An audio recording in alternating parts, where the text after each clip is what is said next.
Hello, I'm Yvonne Sue Turner with Points of Light, and welcome to the third in our corporate video lecture series. On today's video, we'll hear from Jared Chung, who is the founder of Career Village, an organization that crowdsources career advice for at-risk high school students. And very happy to have Jared on the video with us today, and he will tell us all about his Career Village model and about mentoring and the evolving virtual volunteering movement. And for any companies who are watching, this type of skills-based volunteering has a really big impact for employee engagement and skill development, and being able to be a virtual mentor really opens up lots of opportunities for employees and folks who wouldn't otherwise be able to participate in service projects, like employees that have inflexible work schedules or who can't step away from their desks for long periods of time, and even remote workers. And so Jared is going to take a deeper dive into this topic and tell us more. So over to you, Jared. All right, thank you, Yvonne. Once again, my name is Jared Chung, and I'm one of the founders of careervillage.org. I am super excited to talk about virtual volunteering with you. It has been really transformative for us as an organization, and I'm very excited about what it can do in terms of unlocking a lot of new volunteers. So let me switch over to the slides here. I'll just share the screen, and Yvonne, if you could just let me know if you see the slides, I'd appreciate that. Looks great, Jared. Okay, great. So the three questions that I wanted to focus on today were, first off, just what is virtual volunteering? Secondly, when would you use it? And then third, how would you roll it out across a group, and especially in the context of a corporate volunteering program? So we'll start with the 101, what is virtual volunteering? It's really any volunteering that supports a cause or some sort of group effort with a primarily online interaction. So this is happening mostly over the internet. And on occasion, I've seen very good virtual volunteering programs that start with a short in-person activity or perhaps wrap up with an in-person activity. But the core of the volunteering program is taking place online. And I think that's what makes virtual volunteering distinctive. It's sometimes called e-volunteering, sometimes called online volunteering. And I think one thing that actually surprised me a lot as I looked into and learned more about virtual volunteering as we began using it, is that actually it's a pretty old practice. So in the mid-90s, virtual volunteering started to take off. There were some very creative and innovative volunteering programs that were being run online. And now that roughly 20 years have gone by, we're really seeing a lot of maturation in the virtual volunteering space, and a lot of really interesting and I would suggest much more mature models are beginning to emerge. I want to talk a little bit about a couple of flavors of virtual volunteering. If you're looking for a way to get started with it, there are kind of two directions you could go. The first is pro bono volunteering that is happening in a remote fashion or a telecommuting fashion. So this might be, for example, a classic pro bono project, maybe a marketing project if you're a marketing professional. But instead of doing that with a local nonprofit, you might do that with a nonprofit that is in another state or another region or another country or maybe on another continent. And the way you would find these opportunities is typically by looking at marketplaces for volunteering opportunities. And I'll show you in a few moments how you would use those three of these marketplaces here to find those specific types of volunteering opportunities. And then the second flavor of virtual volunteering I think is really exciting are what I would call the internet-only models. So volunteering models that are only enabled through the internet. And the three examples I have here, the first one is Wikipedia, where volunteers spend their time providing information that goes together into the Wikipedia encyclopedia. The second here is the Crisis Text Line, which is a wonderful nonprofit that I'm very supportive of, and this allows volunteers from home to text message with young people who are facing a personal crisis. And then the third here is Career Village, which is the organization that I lead, where we allow online volunteers to provide career advice to students over the internet. And I'll speak a little bit further about our model and use it as an example later on in this presentation. But I want to go to the top layer first and just give you a little glimpse of these three marketplaces: the UN Volunteers website, the All for Good website, and the Volunteer Match website, so you can see how you would find virtual volunteering opportunities. We'll start with the first one. The UN Volunteers website is available at onlinevolunteering.org.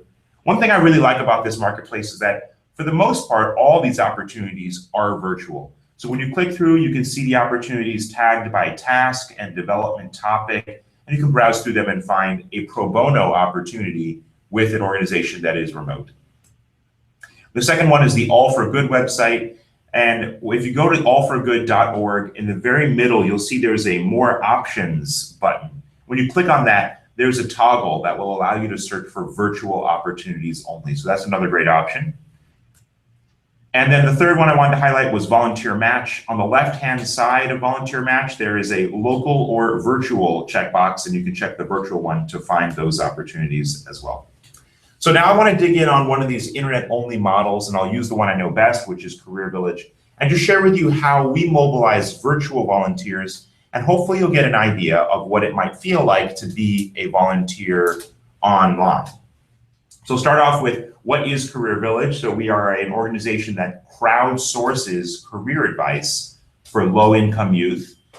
The interaction is mostly based around Q&A, so students post career questions and our online volunteers answer those questions. And we're a few years old, so we've had some significant scale at this point. We've reached over 500,000 learners who are using the platform to get career advice from our online volunteer pool. So I want to talk about how it works as a volunteer. So the first thing I think is interesting is that with virtual volunteering, you can start off in a really different way than normal volunteering.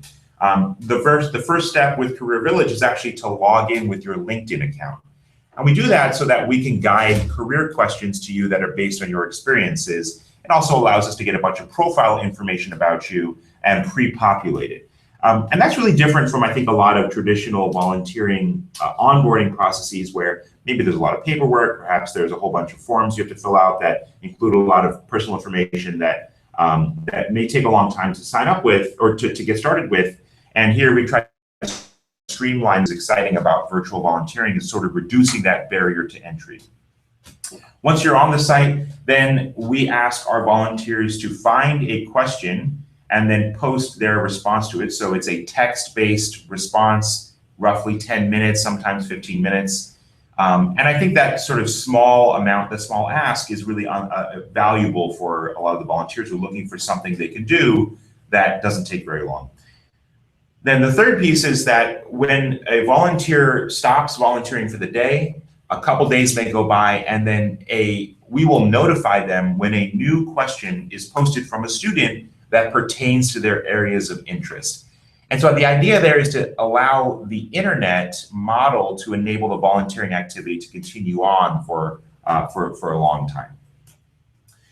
There's a feedback loop, so students come in and they'll say thank you, or they'll post follow-on questions. And that feedback loop is especially important in virtual volunteering, where you're not always, well, you're rarely looking somebody in the face and personally experiencing the transformation for them. It's important to close that feedback loop. And this is something that we got very much inspired by Donors Choose, where the feedback loop is really closed and quite strong.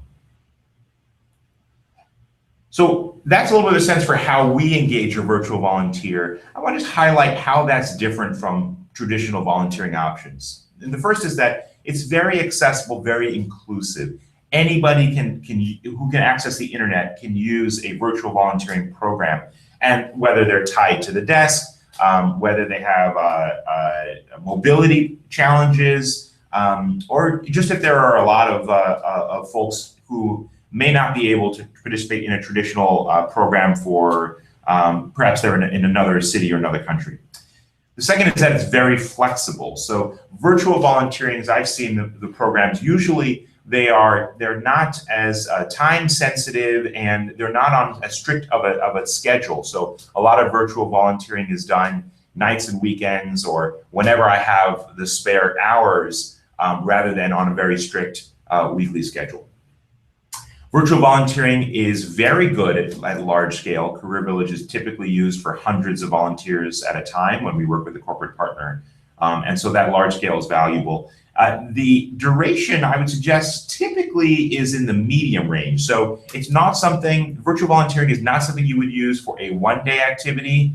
It's probably not something you would use for a multi-year activity, but in that sort of several weeks to a few months range, that's where virtual volunteering can be really, really valuable and fit in nicely to people's lifestyles. It works really well when it's skills-based. And lastly, I just want to highlight again that it's really important to show those beneficiaries because there is not an in-person interaction. You got to make sure to supplement that by highlighting the beneficiaries in any way you can. And for corporations and for companies using it, I think there are a couple implications from that as well. So first is you want to do that at large scale and you want to do it cross office. So it's very valuable to be able to say that our headquarters is doing the same volunteering activity that all of our other locations are. So there's some commonality there.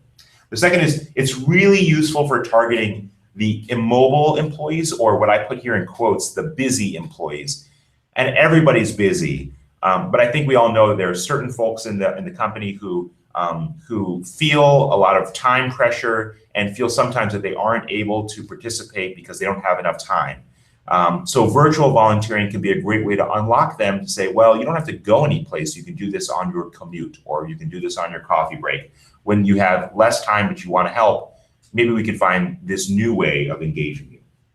It is important that you pre-think your IT access issues. And what I mean by that is that on occasion, if you have a very strict firewall, you just want to make sure that you go through the virtual volunteering experience one time yourself to make sure that your volunteers are not going to encounter any unexpected firewall problems.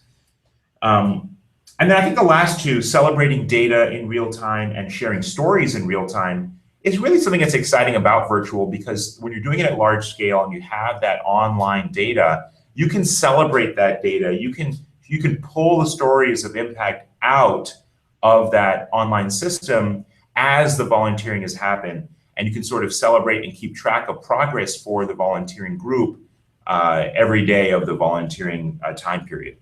I think that's very important to be able to do, and it's a little bit different from traditional volunteering where sometimes the celebration has to happen only at the very end. So we'll just use one example here of a company doing this in action. And we did a program with Zynga around their spring service days. And they had a couple goals. The first was to support employees who are mostly sitting at their desks. The second was to increase overall participation rates by having something that's a low barrier to entry. And then lastly was to support these multiple geographies where sometimes the attention can be too much on headquarters, but they want to make sure that all offices are able to participate in their spring service days. So there are a couple things I wanted to highlight here that I think the Zynga team just did a great job of. The first was how they raised awareness. And because it's a virtual program, you got to get folks to come in and sign up and learn about it wherever they are. So there are a couple things they did. The first is they put up kind of almost like virtual posters. So these digital displays all around the offices had these advertisements to go to the custom page we built for them. On the right-hand side, you'll see that there was a physical presence in the headquarters that was explaining what this was, that was getting the employees to try it out. And I don't know if you can see there on the screen, but there actually were laptops set up at that table to give folks the opportunity to sign up on the spot or even try it out by volunteering on the spot.